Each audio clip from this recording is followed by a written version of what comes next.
MySpace, the TikTok, the Facebooks, the everything. So you better make them all private if you coming on the beam. A lot of the new episodes that I've been shooting, a lot of people have been trying to like dodge the question. They've been trying to like answer it and like not answer it. So I'm learning how to actually push on them without making them, right. You know what I'm saying? Like if you don't want to answer, just eat the bean. But I know for sure y'all could take it and stamp it right here. In the future, they're going to be saying that I'm like the Vlad for trauma. They're going to be saying that. Like, oh, you're just trauma dumping and trauma bonding with people and stuff like that. I know they're already going to be saying it. And then people run off on the sauce and then never like shout you out. I could say I'm definitely like very bitter and resentful, but like I don't show it in the public. But we have interesting parts in our lives, but those most interesting parts we keep secret because they're so interesting and it reveals too much about ourselves.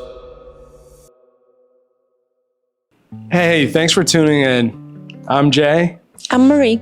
And if you're new to the channel, please check out some episodes, like, comment, and please subscribe. That's really important for us because we're trying to grow our channel and we're trying to bring more and more people and more attention towards people we're interviewing, and maybe you're going to be next. You want for lots of people watching you?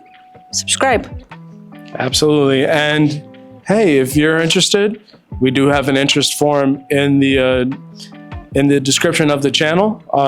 You can also tap in with goodsoup_prod or GS After Dark on Instagram, and there are interest forms in there. So if you're an artist, author, prominent figure, and you need a platform to share your story, make sure you hit us up.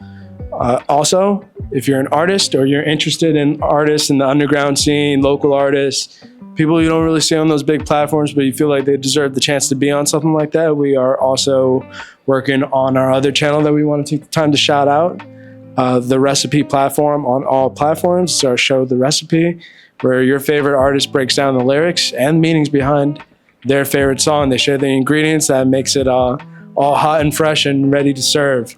So yeah, make sure you follow us on that channel as well. The Recipe platform, that's on YouTube, Instagram, and TikTok. Yeah. Well, we share everything, and now it's time to enjoy this episode of Good Soup After Dark.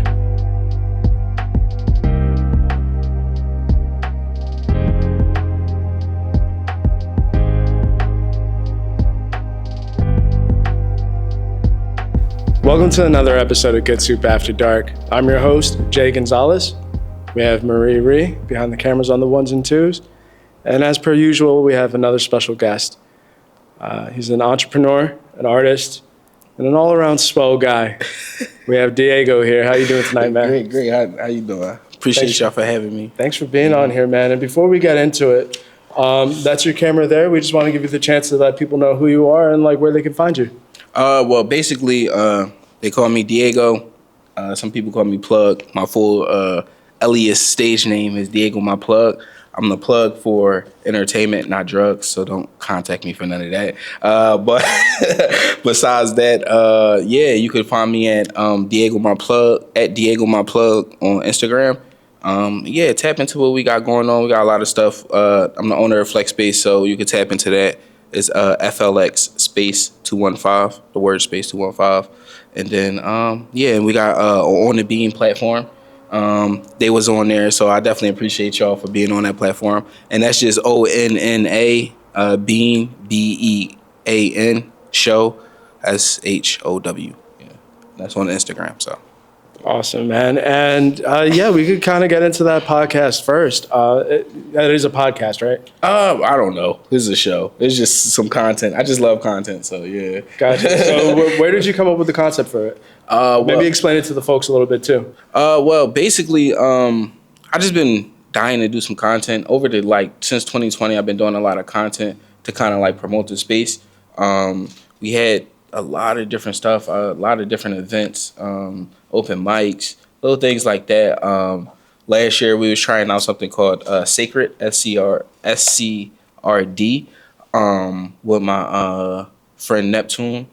She'll be taking over that platform now, but I just been switching to content now lately, and I wanted to do something to kind of like showcase the people that I know, like the dope people that I know, but I didn't want it to be kind of like a regular podcast. I wanted to give something interesting to it and something that could help it go viral. So we made On the Beam platform, which is basically kind of like Hot Ones mixed with Vlad TV, mixed with like Narwhal. So we try to shock the guests with some of the questions that we asking them about the personal life, like how did you know that? And then that's the Narwhal part. The filming setup is kind of like Vlad TV. We could probably get into like I don't want to be like Vlad.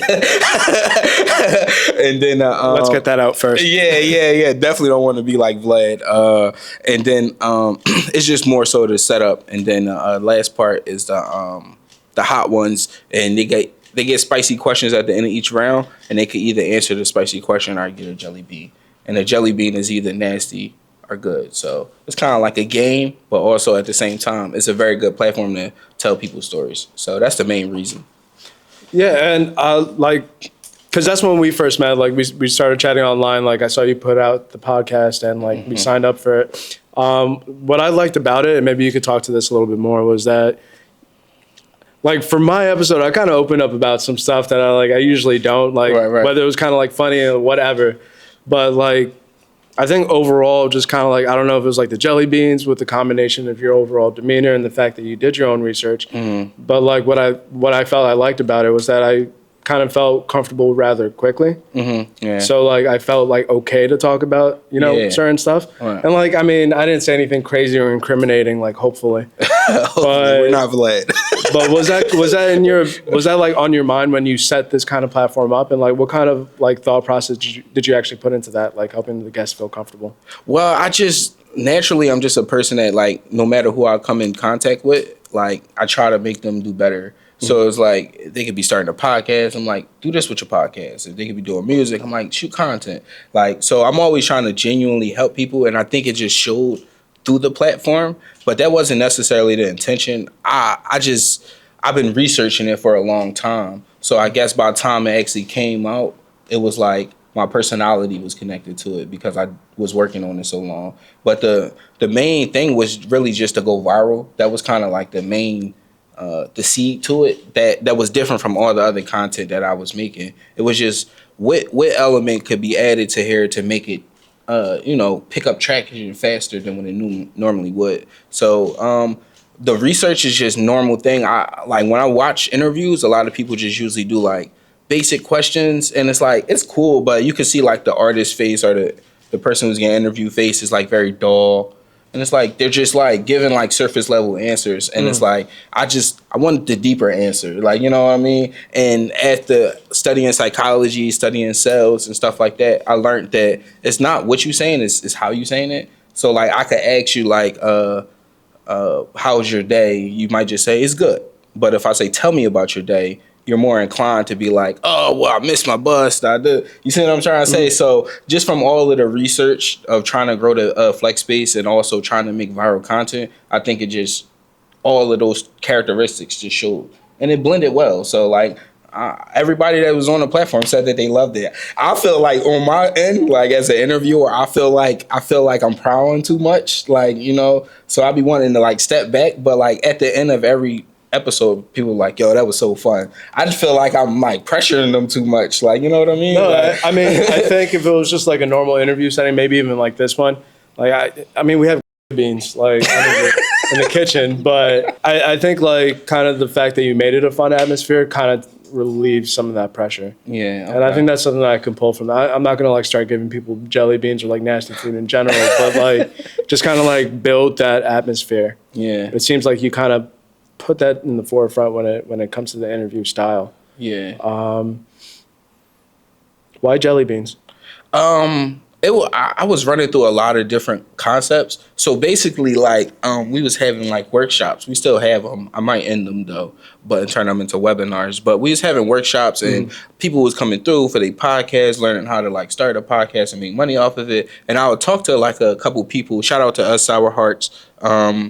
I would talk to a couple people and I'd be giving them some dope ideas. Like, yo, like use chips, it's some like super hot chip that they got going around where so I was like, yeah, give them that and then tell them to ask them questions. I'm just like giving people like dope stuff that's kind of like around their concepts and what their brands is. And then eventually I was just like, I want to do something like that. Like, what can I use? And so instead of like doing food, I was like, I played Bean Boozled with my girlfriend one time, and it was just like, what's that? Bean Boozled is actually the beans. That was the jelly beans that we was eating. Okay. So it's actually a game. It's a real game that you spin with your family, and you eat the jelly beans. So it's just supposed to be y'all just sitting around, joking around, spinning the thing, eating the jelly beans. And then I was like, hey, let me just like try to connect it to some questions or whatever to make it like real viral. And it's working out. We didn't drop no videos yet, but I'm editing them, so. Yeah, we're looking forward to seeing that. I mean, like, narcissistically, we were on it too, so we're looking forward to see that. Second and third episode,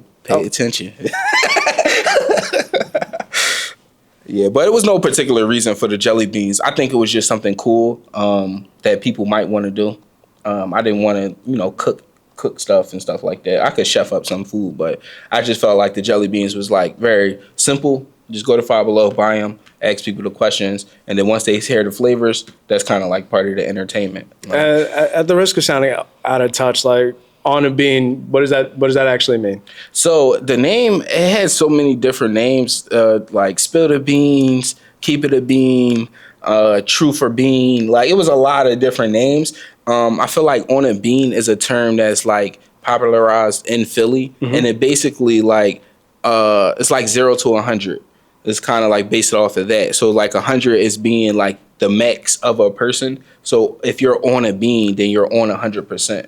So I feel like on a platform, if you're on 100%, you're answering all the questions. So it's kind of like you're on a bean if you keep it a bean.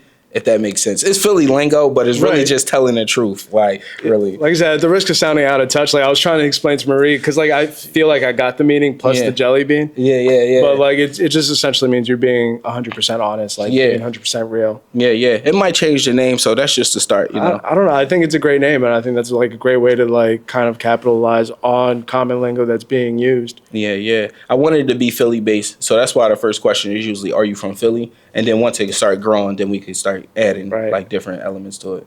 Now, how fun is it to do the research on some people, like whether they're strangers or like people you know?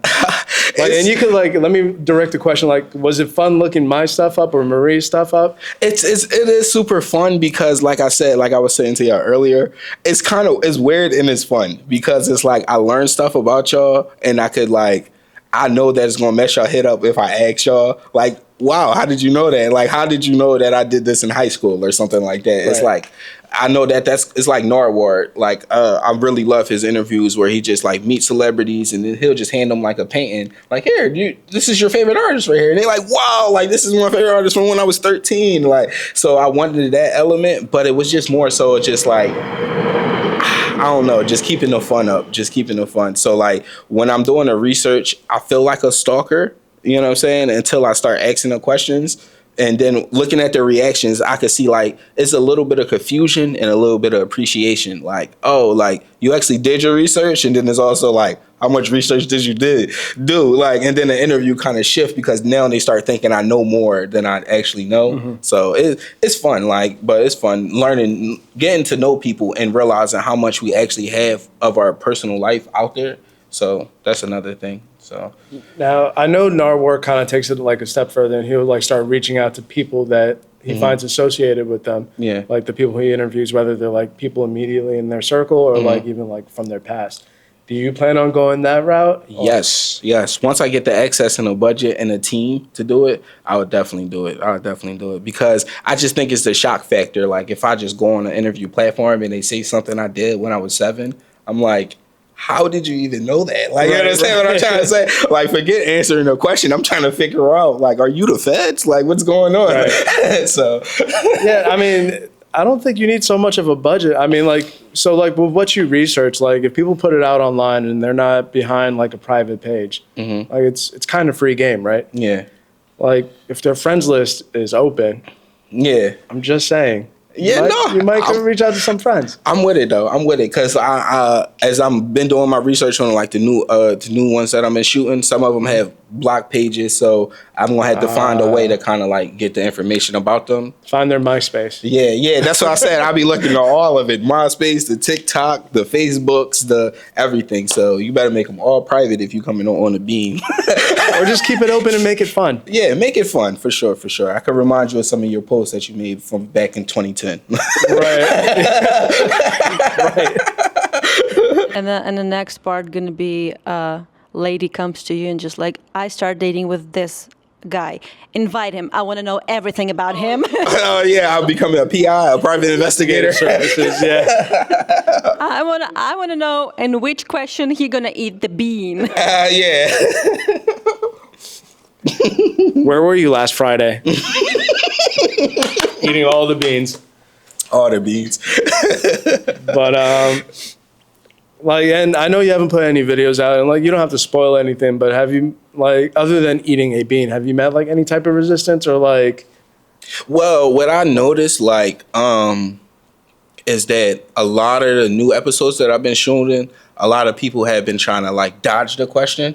They've been trying to like answer it and like not answer it, like just to get in the Hall of Fame. So like I'm learning now I have to like push on that a little bit more. Like that's not a secret. Like I want to ask them like, what's your deepest secret or something like that, and they'll be like, oh, I got fellatio in my ex car. I'm like, that's not a secret. She can hear that right now. That's your ex. That's not nothing. So I'm learning how to actually push on them without making them, right. You know what I'm saying? Like if you don't want to answer, just eat the bean. You don't just keep trying to like, like I'm not stupid. I know that you're not answering the question kind of thing. So that's what I've been getting lately is just people just trying to avoid the question just so they could get in the Hall of Fame. Like, but I'm not going for that. You're going to have to answer these questions. That could be a little subjective too. Cause like I like, can I talk about my episode a little bit? Yeah, go ahead. Like, I mean, that was the one question you asked me towards the end of like what like I felt ashamed of. Right? Mm-hmm. Right. I'm paraphrasing here. Yeah, so I don't remember the exact wording of it.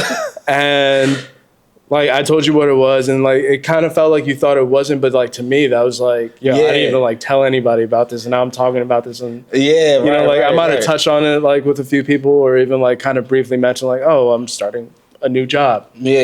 I didn't say why. Right. And like, so like, how do you make that determination? Like maybe that was that guy's deepest, darkest secret, right? Yeah, and that's what I'm trying to tread on. Like I'm treading on like becoming like the Vlad of like trauma. Like I don't want to kind of like keep pushing people to relive traumatic experiences. But for me, it's just more so I would judge it off of what you said in the interview already. So like it was one interview where a person talked about like alcoholism, and then it wasn't yours though, but they talked about alcoholism, and then like one of their secrets was connected to dealing with alcoholism. It's like you already talked about that though, like so they already know, so it's not a secret no more. So we need another secret. Gotcha. Like, that makes sense. Yeah, so I don't want to like trauma do it, but like as it started going, then the comments will let people know like, no, that wasn't the answer. Like they said, you see what I'm saying? So, but I also don't want to tread with the comments becoming like, because people are giving their like trauma, so I don't want people to start commenting and like messing up the person. You understand what I'm trying to say? Like they reveal something and then they like start joking on them or start just doing social media stuff, and that could kind of like make the other person spiral. So I don't want to be like responsible for that. So I'm trying to tread. It's dangerous territory. As I started learning after a while. After a few episodes, I started learning that it was a lot of trauma dealing with it. Interviewing people is a really complicated thing because some people feel more open, some not. And you just touched this topic. How much, you said so far you record the interviews? I did probably like 9 episodes. 9 episodes. Where has come from the interviewing? Like, I know you had the podcast before, like a full-blown podcast, lots of cameras, and you just talking and joking around and like everything. But the interviewing, how it comes to your life? It's just like, oh, I wanna ask the questions. Well, it was more so like me personally. I'm like open book, so I like getting interviewed personally. But it was just like, to be honest with you, it's just about trying to find a good platform, a good way to create content that is like authentic to me. So like when I'm like helping people in sales, I ask them questions already. So like they might be like, what's the price?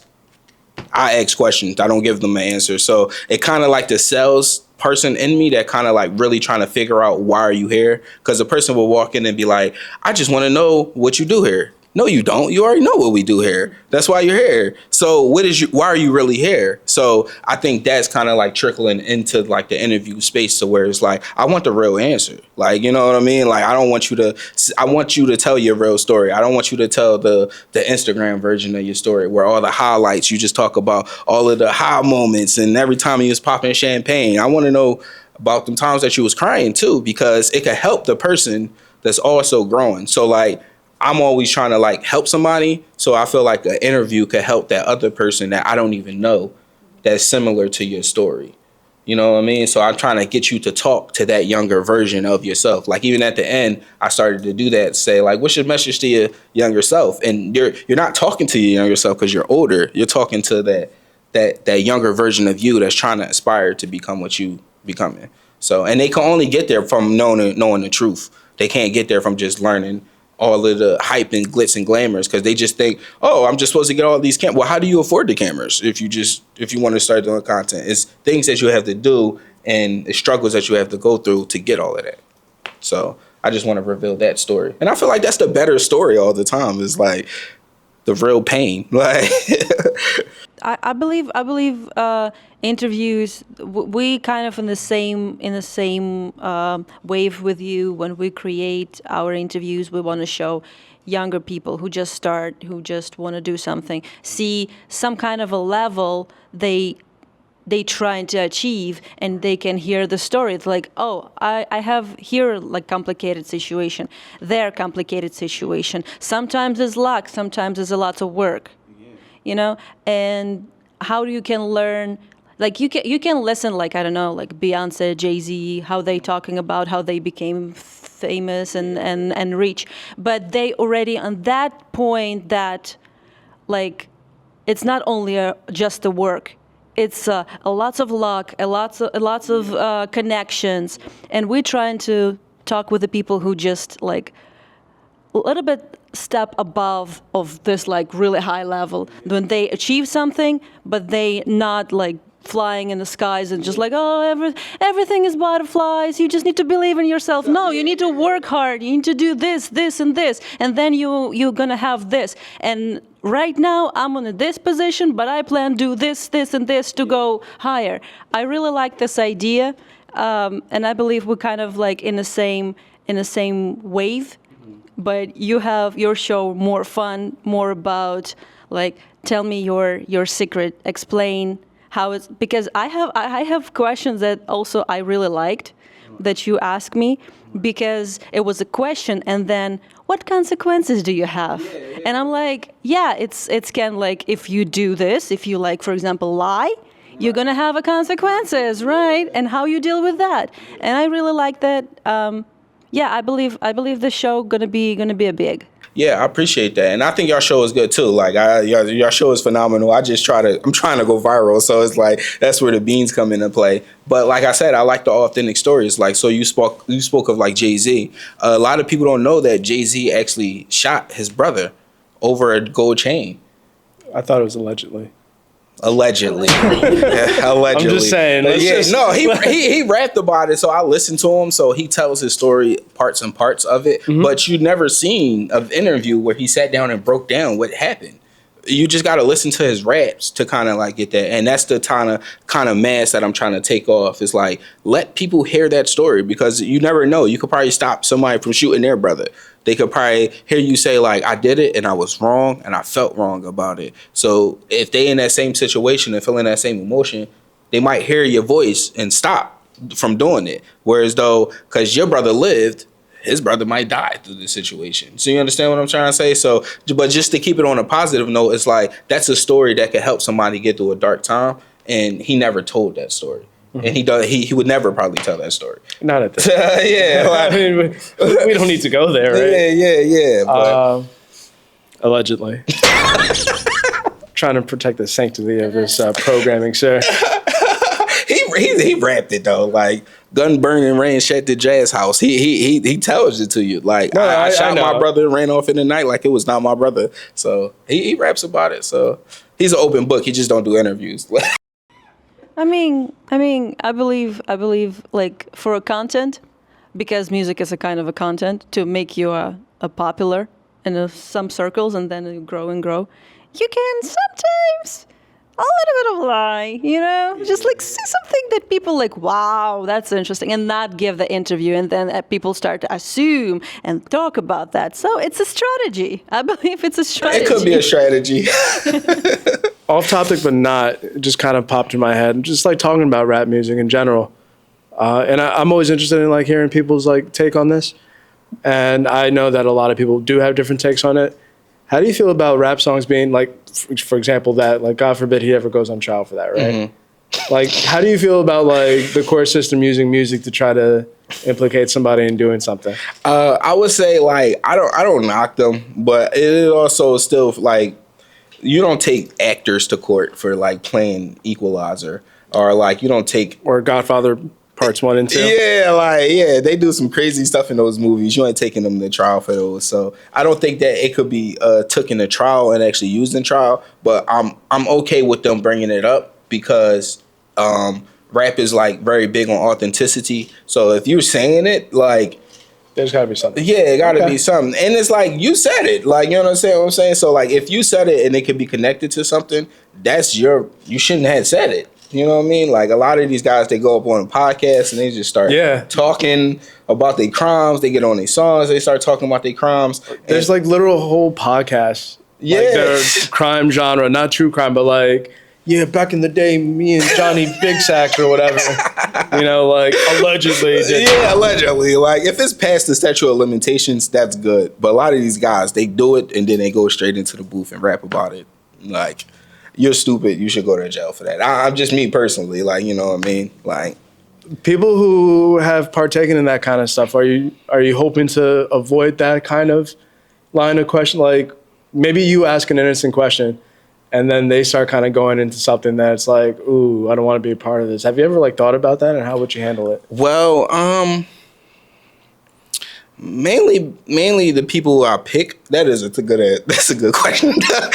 I would say I would let them tell it, but like I said, I won't provoke it like Vlad. Like I was watching Vlad recently, and I was like, oh no, he really pushes. Like, he pushes way more than I push in that interview style. So it's like, I feel like if they feel like it's their truth and they want to tell it, I would let them tell it. But if afterwards they like, hey, can you cut that out or whatever, we'll just have to work something out. But I will let them tell it if it's their truth. But beforehand, I will, like, if I know the person's character, I'll be like, hey, don't incriminate yourself on here. We're not Vlad, but if you want to incriminate yourself, don't blame me if they call me and watch my content to help solve a case that you have open. Like, you talked about it. I asked you one question, you went on a tangent. That's your responsibility. I just asked you if you ever cheated on your wife. Right, like, and you talked about this time you murdered somebody. Like, no, like, come on, bro. Like, yeah, one time me and Johnny Big Sacks. I don't know why I came up with that name, man. That sounds so... Never mind. That is a crime name. It sounds like a real person. Yeah, 20 Big Stacks. He out there committing crimes right now. Like. But is that something that you ever like worry about with your platform? Yeah, I really do. I know I mentioned Vlad a lot. I really do worry about, like, just thinking to myself, I was just like, once I was done, it was 9, because I did like 9 in like 2 days. So like after I was done, it was a couple of them where I was just like, wow, that got real dark. Like, you know what I mean? But they were still like, I had fun, but I was just like, that was dark. Like, you know what I mean? So like, I don't want to become the Vlad for trauma. So like, I'm trying to walk this thin line of like letting them tell their story, but also not pushing too much on their trauma. But I know for sure y'all could take it and stamp it right here. In the future, they're going to be saying that I'm like the Vlad for trauma. They're going to be saying that. Like, oh, you're just trauma dumping and trauma bonding with people and stuff like that. I know they're already going to be saying it. So, and he's speaking it into existence. Well, if they talking, we're viral. You know what I'm saying? Fair so we enough, did our first job. Now we just got to get the lawyers. Like, so as far as just like the line of questioning, especially for like the spicy question that determines whether or not you eat a bean, like, do you have like a list of general questions that you ask people, or do you try to tailor those questions specifically to the person? Well, no, it's really like a general thing. Like the interview questions are more catered to the person. But that's what I was saying. Like once you get through the interview kind of like opens you up, and it kind of like some of the stuff I say, you might think that I know more. So like the question that I might ask would be like, he knows, so let me say it. And it's like, I don't know. Like, you know what I mean? Like, so they're more like generalized questions that, shout out to ChatGPT. Y'all should definitely be using AI. I gave ChatGPT probably like 10, 20 questions that I would want to ask. And I told him to kind of like let's not personify it yet. All right. I always write thank you after every prompt. I started to do that too. I started seeing memes. I started saying thank you. You're the best, Chat. I've been on that since the beginning, man. So yeah, I will probably die before you. You know what I'm saying, when they get a body. But yeah. So I said thank you, Chat, at least 2-3 times. All right. I know you my workhorse, but like, but yeah. So like, I just gave it like 20 questions that I would want. Like, what's your describe your virginity, stuff like that. And then it just took it and just, gave out some other things. And I just kind of, it's very generic. So it gives out like some crappy stuff. So like, I'll just look through some of it and just kind of like reword what it's saying and stuff like that. But it's really just about like, the point of the spicy questions is for you not to answer them and eat the beans. But people look at it like as a challenge. So they want to answer it instead of eating the beans. Like, I didn't know that you just need jelly beans to get somebody to tell the truth. Yeah, I mean, it wasn't that bad. I mean, for me anyway. I think Maria almost spat one out. If she didn't, I don't remember. But like, I think people kind of look at it as an opportunity to answer questions. So maybe they kind of look at it like, do I eat this maybe okay jelly bean, or do I just open up a little bit? Maybe people will recognize me. Yeah. I wanted to ask you because at least when you started this, you kind of had the form online. You jump on the Instagram profile, fill out the form. Like, do you have like kind of like a rubric of like how you selected people? Is it like based on how they answer the questions? Is it based on who knows them? Can I ask that, or? Well, yeah, I've just been interviewing everybody I could get. So it's like at this moment, it's just starting off. So like I'll probably have more discretion later on. Like, hey, little Dirk, you have a case open. I don't think it's good for you to be on this platform right now. And like probably in the future. Well, but I mean, what if he phoned in from jail? If it's a regular gel and they got the gel speech on it, maybe. But if it's like a cell phone, you're incriminating yourself. Oh yeah, no. If it's like a cell phone, like, I'm sorry. Cell phone calls here. Yeah. But it's really no discretion at this moment. But as I'm starting to see that, I will probably in the future, I'll probably shy away from people that are like dealing with heavy mental I don't know what they call it, mental disease, mental illness, or like just mental issues. Like I don't want them to reload trauma and start breaking down and stuff like that. And also people that are out here doing crimes, I probably won't have them on the platform. That would probably be my discretion in the future. But right now, it's just, if you want a platform, let's see how it goes.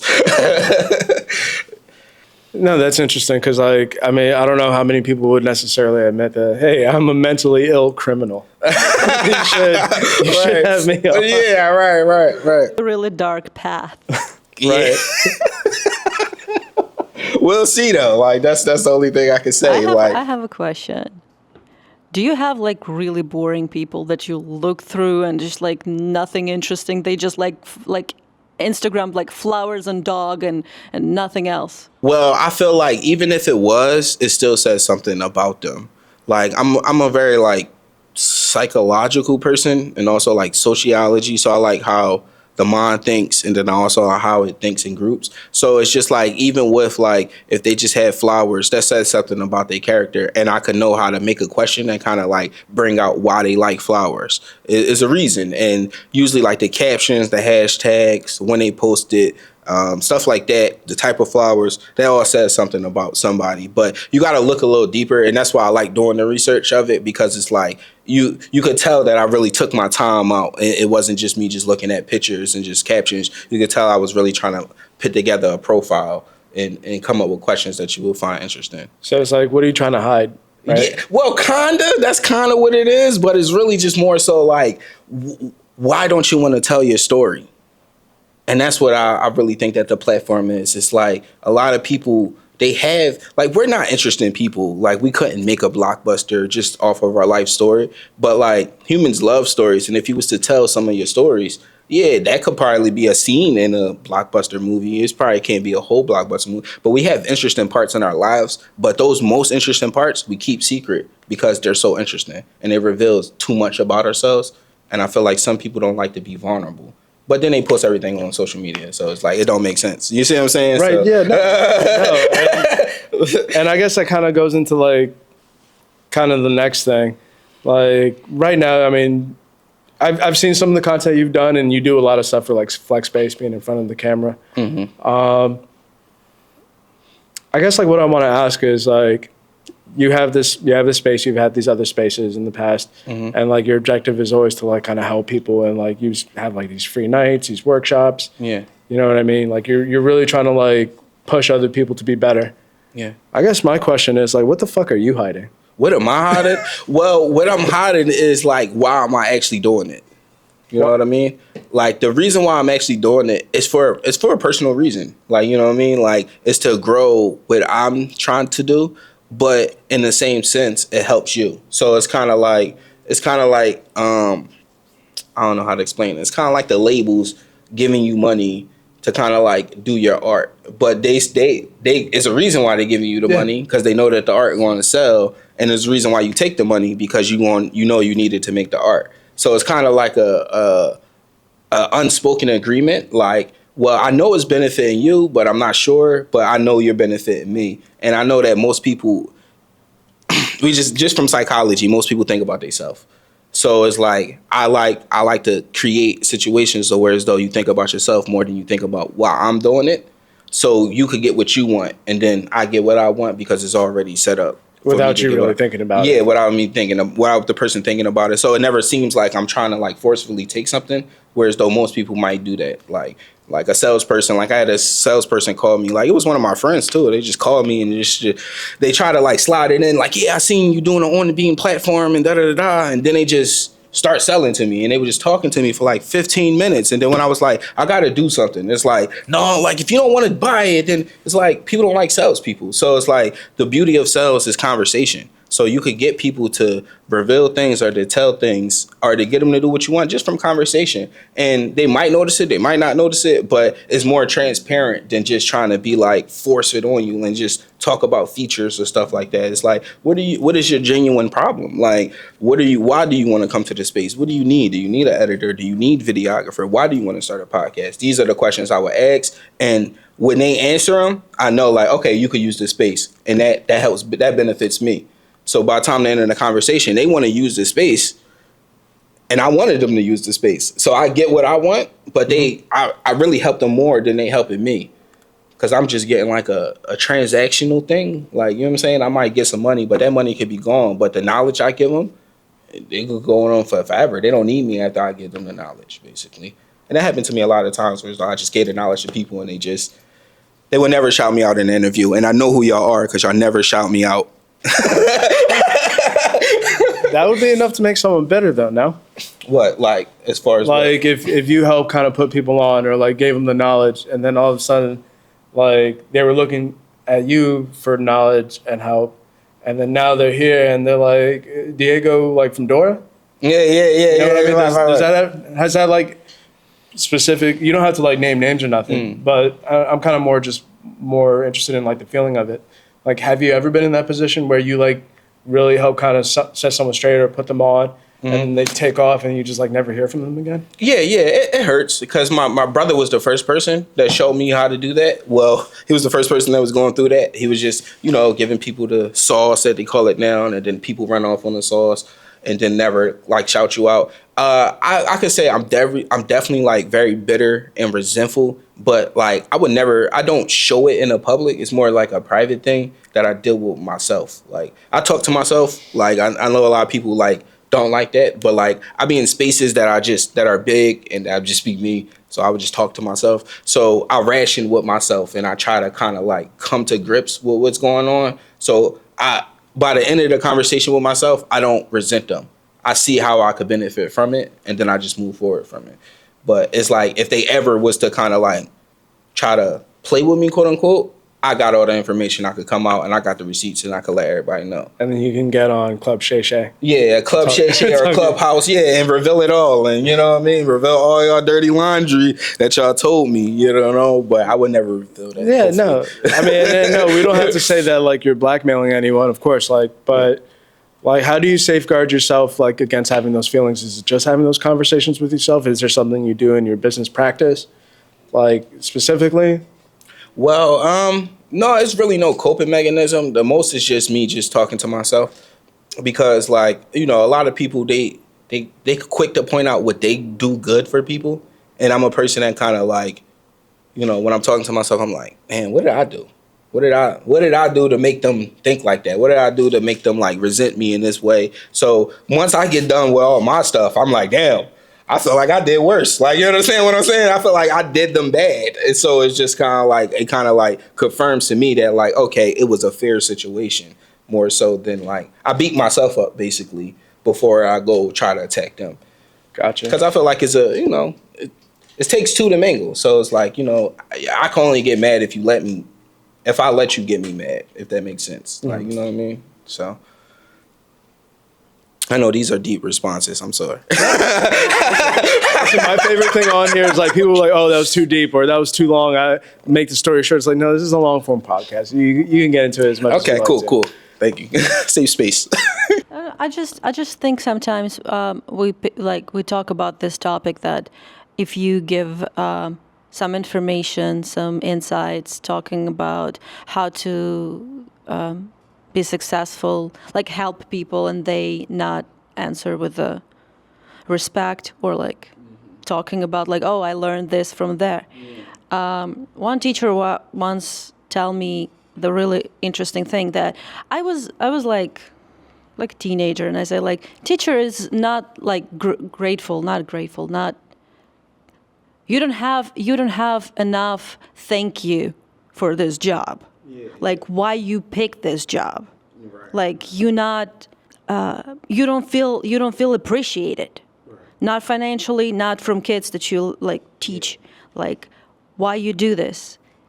And teacher tell me like, well, you're a child and you're probably silly, because when I see how my students go up and became like rich and like get some stars, whatever, like, I don't know, open the business, do this, do that. And I realized that all of they do, they can't do without me, because I give them this information. And even if they don't talk about me or not come to me and say thank you, I put this seed in their brains and they grow it. So for a person who teach, it's something like, that's my appreciation, that I see that someone grow. And I believe if you not stop growing, nobody's can jump ahead of you. So if you teach someone, they under you, and you consistently grow, they just go after you consistently. Right. So it's the main point, consistently grow and learn new stuff. That's the way that nobody's can, like your students can jump ahead and be better than you. You know? And to add on to that, I believe that like the reason why like they don't pay homage at first or in general is because a good teacher makes you think for yourself. And if I could instill things in you, and while you instilling that you should think for yourself, you feel like you came up with the idea. So it feels like I didn't even do nothing. And that's a good thing, because that will propel you to keep doing it. Because if you feel like I was the one that made you do it, then you will always have this like resentment on like, he told me to do it. But if I could make you feel like you came up with the idea and you believed it and you did everything, you're going to go run with it further than if you think that I gave it to you. But I did give it to you. But like, it's like the teacher, like I instilled it in you. So you can never say that. Like most people, like before they meet me, like they'll be doing some other stuff, and then after they meet me, they'll be doing so much other stuff that you never really seen them do, and you be like, how did they know? But they would never credit me. But you could look at what I was doing before they met me, and then what they was doing after they met me, and it's similar to what I'm doing now. So it's like you said, like long as I keep picking up and getting better, it's like they can never say like, okay, I'm better than him, or he's stealing from me. You know what I mean? Like, I don't know how to explain it. It's So like you're they more can never. like a muse. So you just give them ideas. You just muse for them. You just like, I'm gonna do this around you. I'm gonna do my stuff. You just look at me, and they just like, oh, I can do this too. You know, something like this. That's amazing. Yeah. Yeah. So it's kind of like the age old story is like you could take the horse to the water, but you can't make them drink. So like I just look for thirsty people and then I pour into them. So like if they're a flower, like I'm pouring the water into them. If they grow beautiful big flower, it's like they know that I was the one that watered them, but it wouldn't make them feel confident if they knew that, if they kind of like embodied that fully. You know what I mean? I guess a good person embodies that, and they will always be appreciative to the person. They would say it like every platform, like, "Hey, shout out to Diego. He was a very big influence." Other than that, most people are just they feel better just saying like it was me that did it. Like, you know what I mean? Like, and that's okay, but I did it.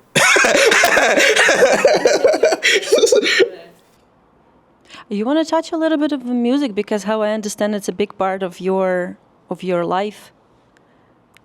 Yeah. Well, as far as music, I've been doing music for like a long time. Like back in the day, on 61st and Walnut, that's where I grew up at. That's in West Philly. We had a group called No Parts. It was like my brother, my friend Reem, Gil, Stock Exchange. I'm shouting y'all out. See, this is how you shout out your friends. You understand what I'm saying? Gil, Stock Exchange, Don, the person that taught me how to engineer, taught me how to make beats, Dre Major. He was there. He was like the engineer at the time. We was still his karaoke machine to record. But it was just a bunch of us. We just kids on the block, and we just started to do music.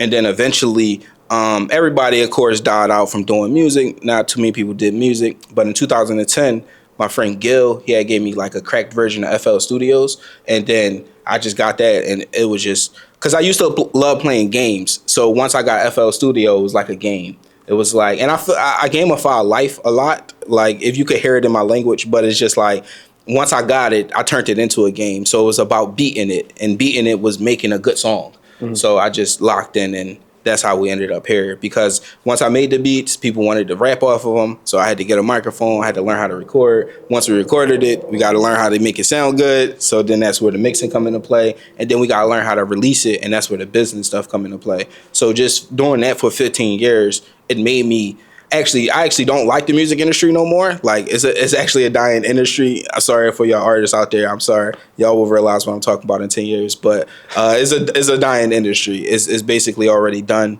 Probably about like 2030, 2050, you'll just be going on like an AI website and getting like a Drake featuring Kendrick Lamar song. You just type it in, and Sony would just give it to you, and you could listen to it and kind of like post it on your social media.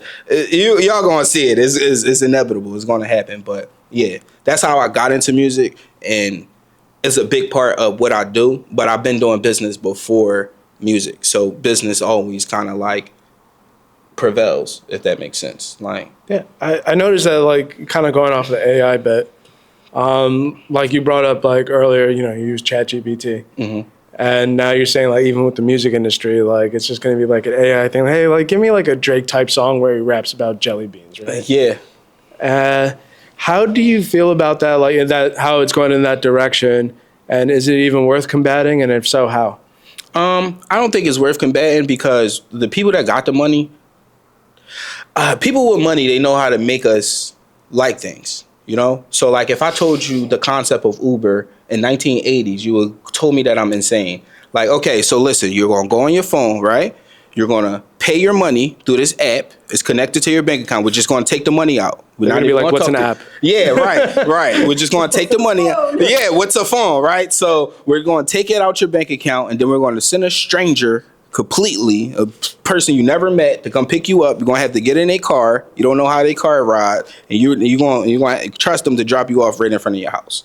Most people would be like, no, that would never work. And it never did work. It took Uber a long time to turn into Uber. So rich people, they have a way of kind of like swaying the public psychology. So by the time it hits, we're going to be begging for it. That's how they do it. So we're going to be begging for the AI system to produce the songs. And I don't think it's worth fighting, because it's still going to be people that like making organic music. That's how it's going to be kind of like termed. It's going to be like real painters, and then it's going to be AI painting. You understand what I'm trying to say? And the real painting is most likely going to be higher than the AI painting, but not everybody's going to be motivated to do it because it's going to be so harder. And that's good because it gets all the people that was just in it for the money out. Go do something else now. AI's here. Go do something else. So if a person really likes music, they're going to continue to make music. If the person likes painting, they're going to continue to paint. And it's going to be valuable, but it's only going to be valuable if they're really good. And if they're just in it for money and just want to just follow trends, no, it's not going to work for you now. You just going to have to go to the AI and just type in something, and hopefully it could help you. That's an interesting take. Like, it's kind of leveling the playing field in a way. Yeah. Like, if you're actually good, then you have nothing to worry about. Yeah. But so, like, you went from like really music focused to now content focused. Does that have anything to do with your feelings about the music industry in general? Yes, it has everything to do with it. Because mainly, like, I've been dealing with artists for like 15 years, and I find myself telling them the same thing every single time. And even with the podcasters, it's a similar thing. It's like they never want to do the work that is necessary to get done. They want somebody else to do the work. And then when somebody else do that work, they start complaining that they don't have creative control no more. Mm-hmm. Oh, they telling me when to drop. You didn't want to put up the money. Like, how are you going to come to me and ask me for $100,000? I give you $100,000, and then you making songs that I don't think is going to sell. I'm financing this whole thing. You better get back in the studio and make songs I like. And now it's like, oh, now I got something. You asked for it. And that's what I try to say. This is going to be the same thing with AI. We asked for it. We asked to be in these crazy deals. And artists always fall into that trap, no matter how big of an artist they is. I'd be like, sell direct to consumer. No, I still want to upload on Spotify. Spotify is paying you less than a penny for your songs. Mm. You know what I mean? Like, less than a penny. It was a iTunes era where as though you could get $1 at least for them listen to the song. That was okay. But now I guess they split that dollar up to where as though you have to get, it's like 1 million streams is only like $35,000. So it's like, for all y'all think y'all going to get rich off this music stuff, it's not going to happen. Everybody that got rich off of music sold a product. Sony, we got a Sony camera right here. Sony makes PlayStations, cameras, radio state. They keep up with the tech. That's where they make their money at. All right. They use the music to sell those products. The music industry is just a subsidy of what they're trying to do. It's a marketing tool to get you to buy cameras and PlayStations. And once artists realize that, they would start shifting into business and start saying, like, let me actually create some products. Like, let me create some services that people actually want to use, instead of me just thinking that people just want to keep listening to my music and I'm going to get rich off of people listening to my music. You're not, unless you go into the industry and sign these deals. It's the only time you're going to really make some money off of it. Now, you can make $50,000 if you're comfortable with that, $100,000. But most of these guys, they want millions of dollars. You're not getting millions of dollars just recording in your bedroom with no backing. You're going to have to sign to somebody. And that's where all the creative control gets stripped. That's when they start telling you how to dress. They own your likeness. Read your contracts. Y'all never read them. Like, they own your likeness perpetually. What does that mean? Ever. They say that they own your music on any medium that's to come in the future. Okay, so that's in the universe. We can meet aliens and get new technology. They would still own your music. So it's like, or in 20 years, your music will be in a Ford commercial. Yeah, for sure. And then and that's even like some of these people sign into these new labels, which is like United Masters and DistroKid. Read those contracts. If y'all don't want to read them, copy and paste the contract into ChatGPT and have it tell you what's in it. And it's going to tell you that they could use your music without paying you. And you're okay with that. You're not a business person if you're okay with that. And that's why you would never make the money. So where's the content game come into play with that? So the content come into play because that is the passive income. So that's the way that people are making the money now. But the content is not the money. The content is similar for me. I'm using it to create something to sell a service and a product. So like, I'm just studying them. That's just the content that's the thing that everybody's consuming. So like, I think Bill Gates was the person that defined content, and it's just basically media that's uploaded on the internet. So it's still the same thing. It's still TV stations. It's still, it's all of that just online now. So instead of like a TV network, you got a YouTube channel. You see what I'm saying? And you could build that out into whatever you want it into. So for me, I'm using the content to build out an empire to get the eyes. And once you get the eyes, then I could offer you something that you really want. And that's my goal with the content. Now, other people might just be making content because they truly, genuinely love content. I do also. All I do is watch content. But content, just like music, is a tool. It's supposed to be connected. It's a marketing tool. It's supposed to be connected to something for you to sell something. If that makes sense. Like, So any art, we can say, it's not about it's about creative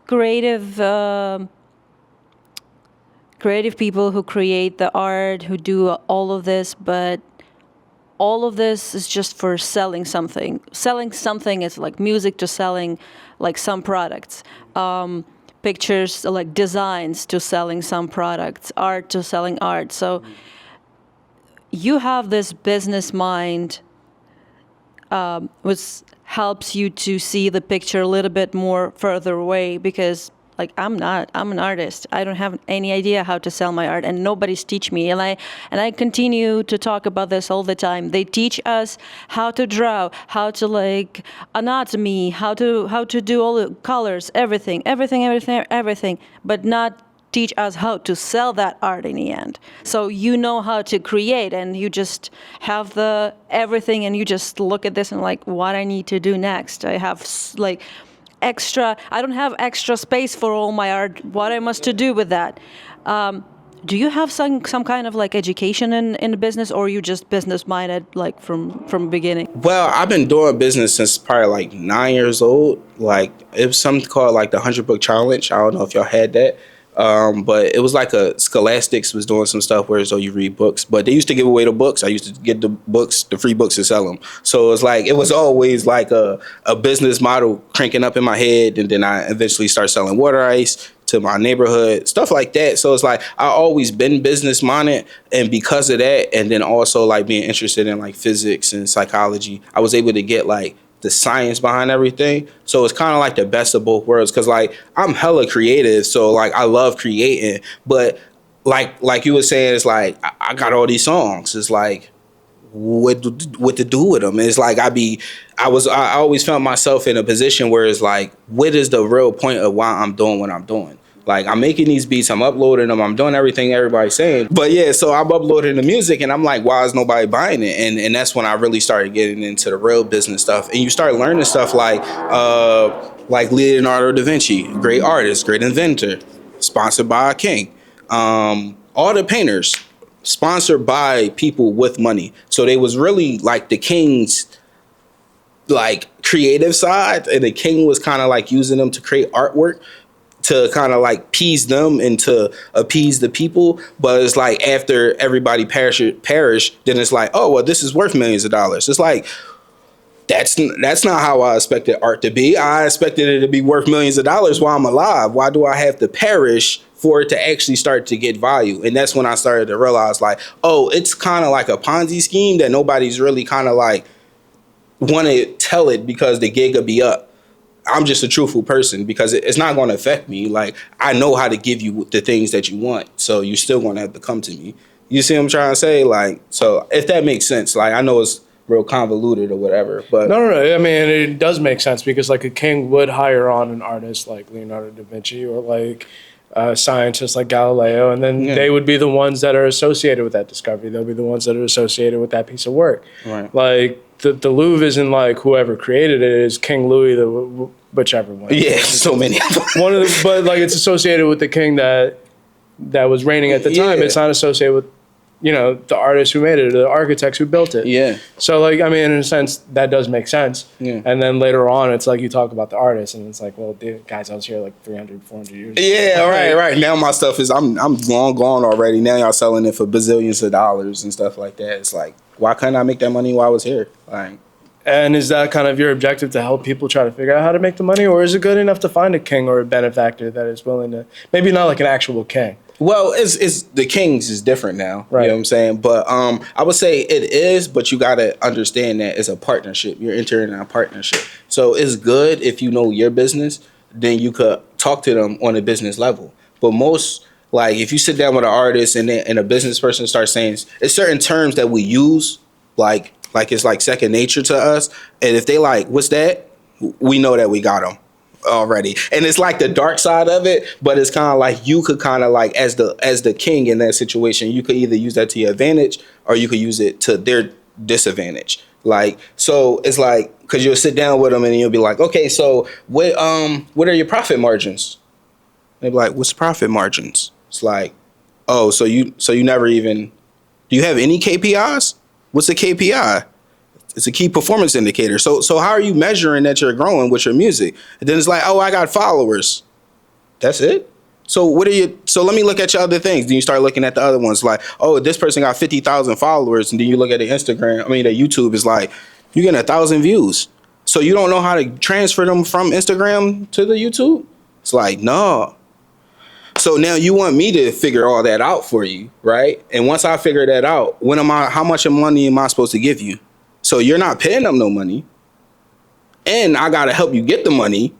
So how much money am I owed after that? Do you see what I'm trying to say? Yeah, and I think that's okay to not know certain things. I mean, just like Marie said, like, and admittedly, I'm in the same boat. Like, we like creating, we like making. It's just trying to translate that into, like, and I guess in this case, views. Yeah. Or, like, you know, like, I think you kind of come across as, like, you're trying to be honest with that. Yeah. Like, I got to make mine somehow if I'm going to be putting in the time and effort. Yeah. And it seems like that's kind of like, is that, like, what the overall objective with FLX Space is? To kind of, I guess, in a way, be like, I mean, you use the word empire.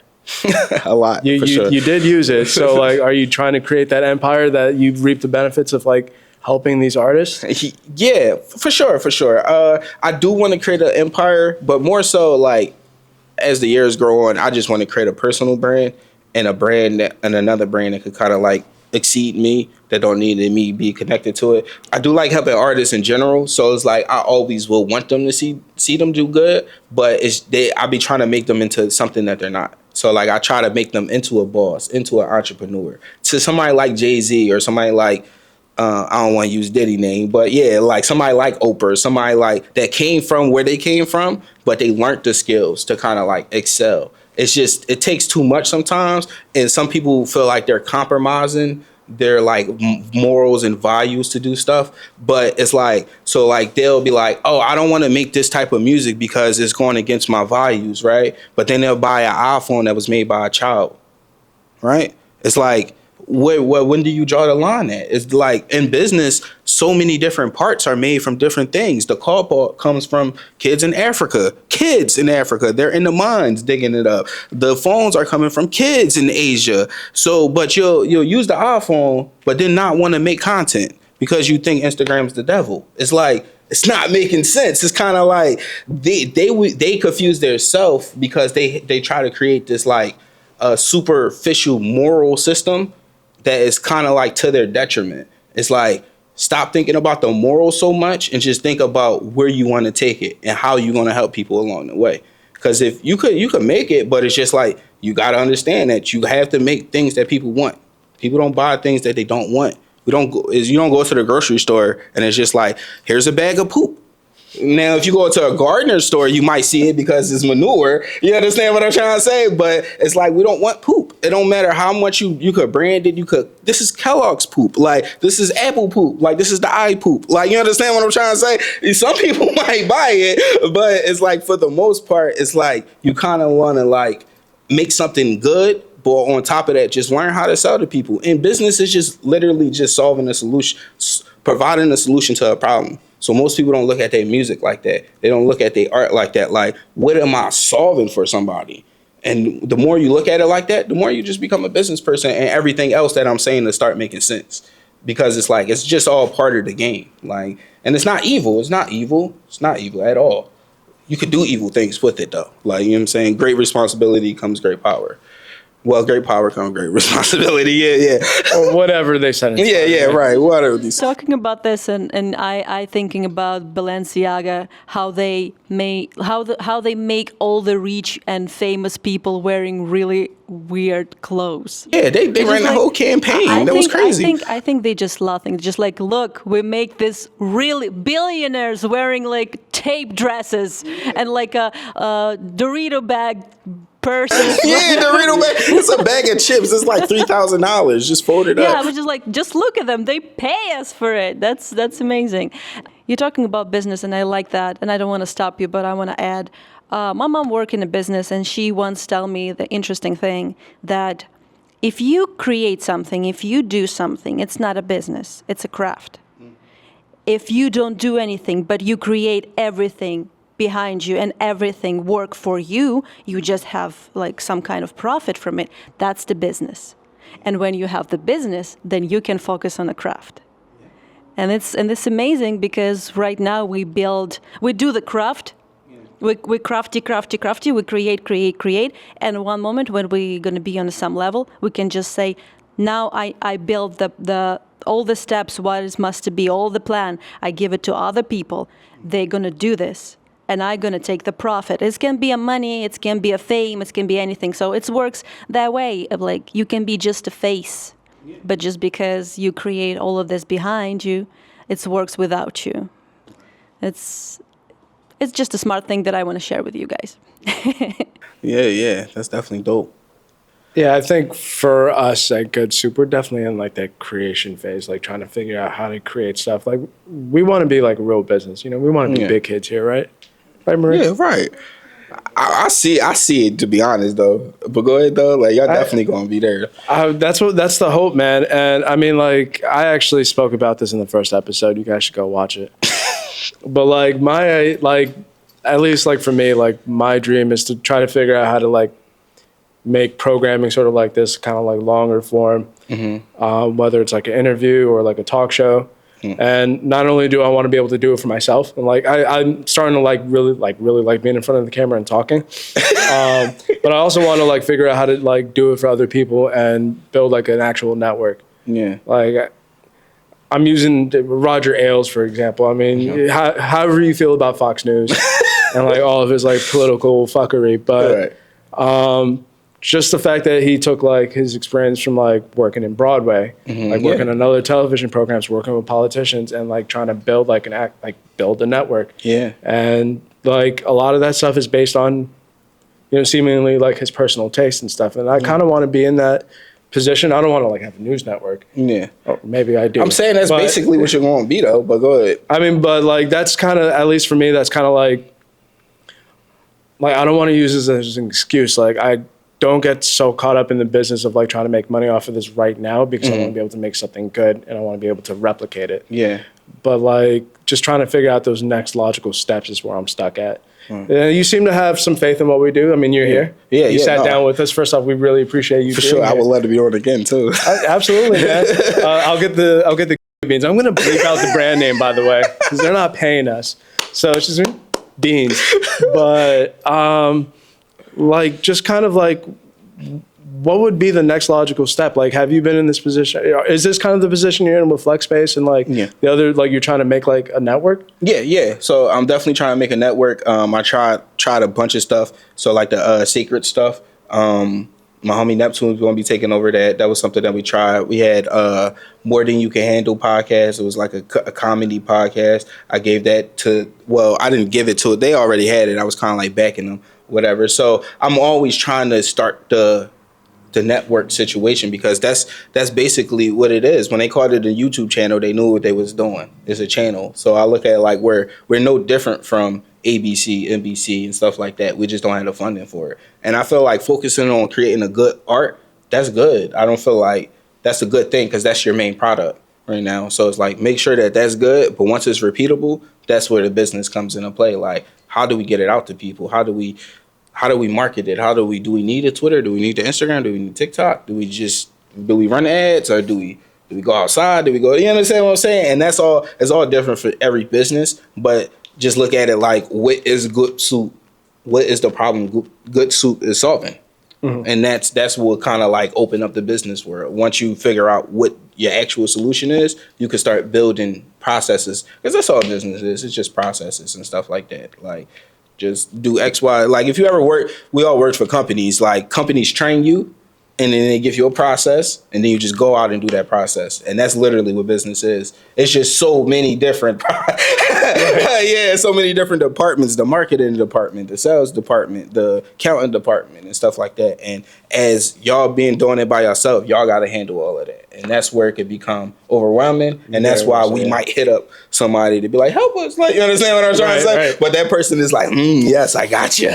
Another victim. Like, you understand what I'm trying to say? Like, well, I'll be glad to work with somebody that doesn't look at us like victims. But no, and I think like as long as you're like kind of forthcoming with this, like especially like you say, if I'm helping somebody like launch something, like I want something on the back end of this. Like if I'm doing all the front end heavy lifting. Right. So I think as long as that communication's open, like read your contracts. You don't even have to read your contracts anymore. You can be like, ChatGPT, please. Yes. Read this. Thank you. Yeah, just say thank you. Yes. Say thank you. So like even now in 2025, the tools are there for you to like, if you're not contract savvy, like you can at least figure out what it is you're getting into. Yeah. And I think the whole point of this is just find out what you want to get into. Find the right team, find the right people that are providing the services to get you there. Yeah. And just realize what you're signing. Yeah, that's the main thing. Just read y'all contracts. Once y'all read y'all contracts, y'all understand everything, you know. And if you want to know business, I went to business school for a little bit. I know I didn't say that earlier, but probably I dropped out though. You know what I'm saying? I wrote a business plan.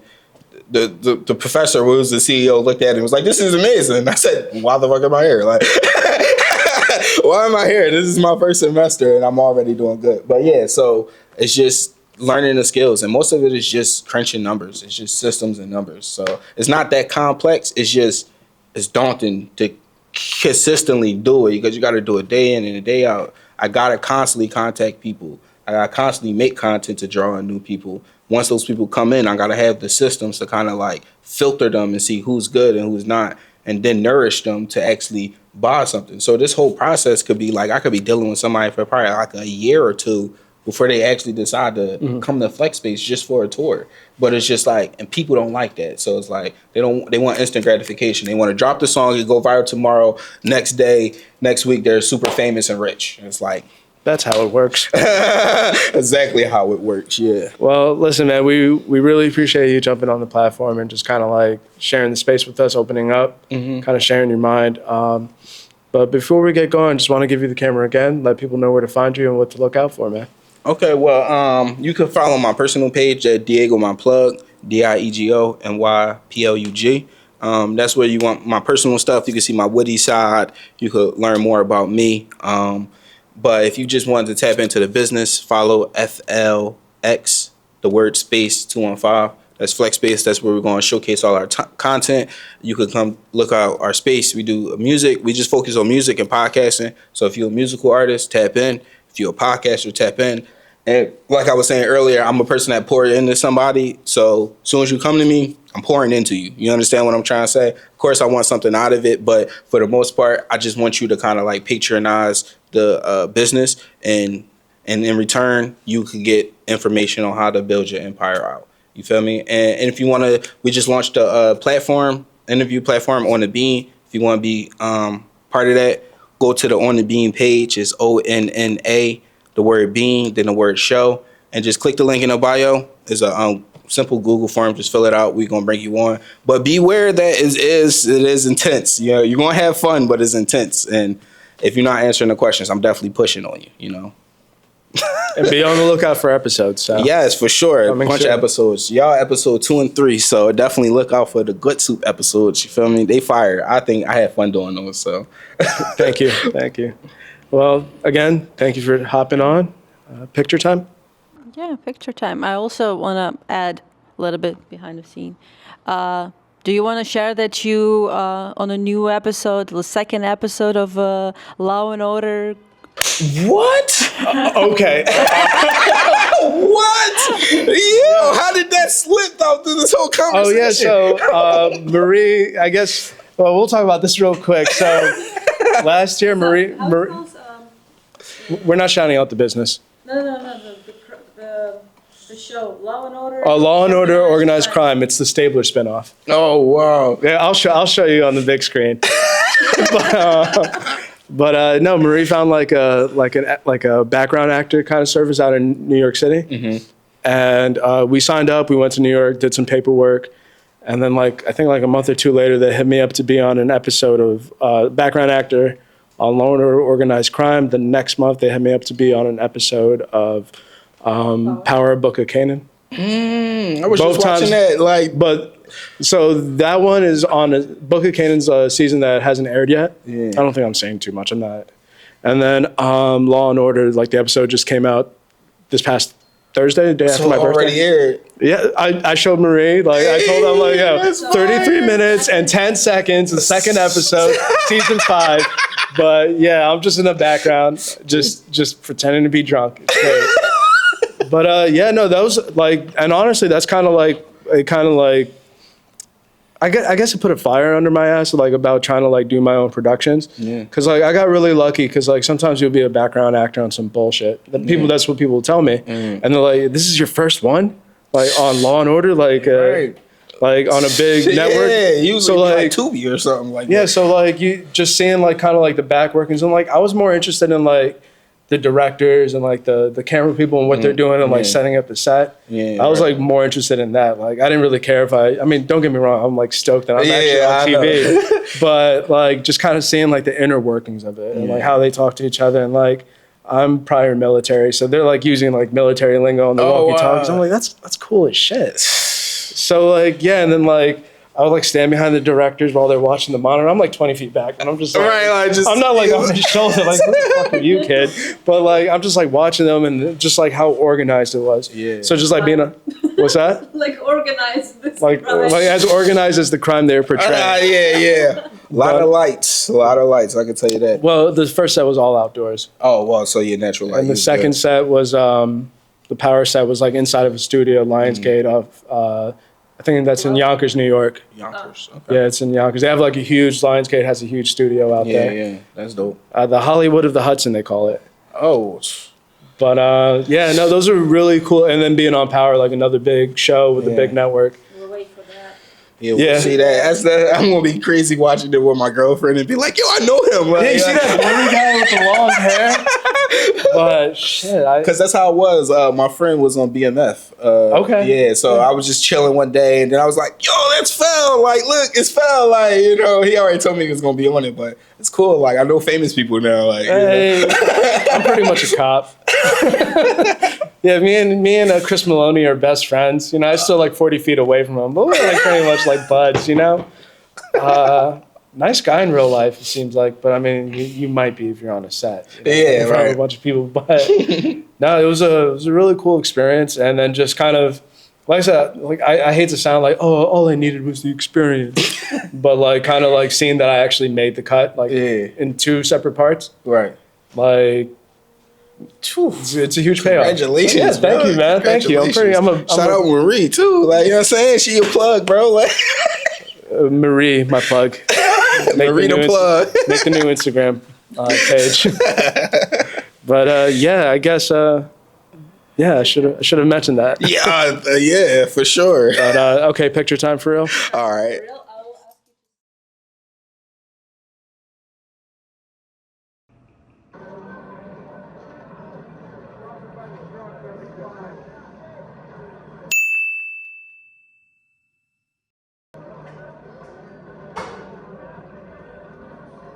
Dante's Inferno meets Coney Island. I don't have an animal here to beg for subscribers, but thank you for watching, and good night. Or good morning or afternoon, depending on what time you're watching this. We love you. Bye. Bye. Bye. Helicopter.